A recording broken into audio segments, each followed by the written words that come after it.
புதுக்கோட்டை பெருச்சு. புதுக்கோட்டை பெருச்சு.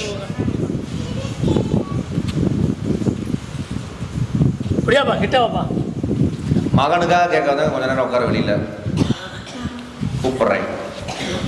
தொழிலுக்காக கேட்க வந்தோம் யாரு? என்ன தொழில் வேணும்? போய் கால் விட்டுருவா.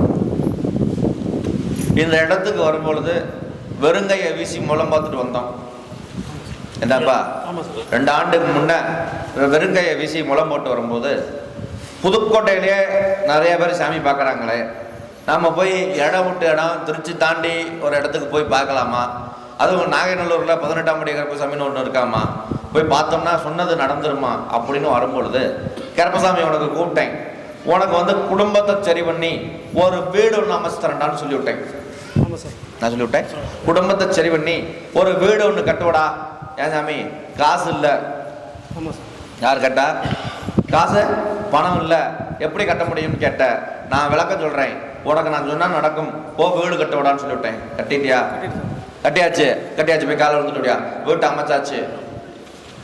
அதுக்கு இடையில இப்போ பார்த்தோம்னா கொஞ்சம் செய்கிற தொழிலில் போது கொஞ்சம் வருமானங்கள் குறைஞ்சி போயிருக்கிறா.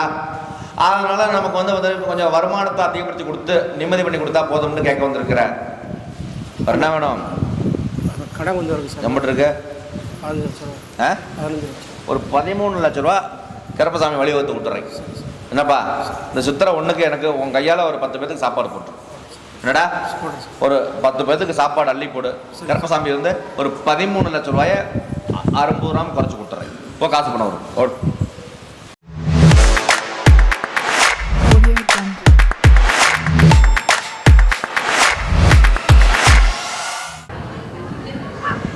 என் பேர் செண்பகம், எங்கள் வீட்டுக்கார் பேர் செல்வகுமார்.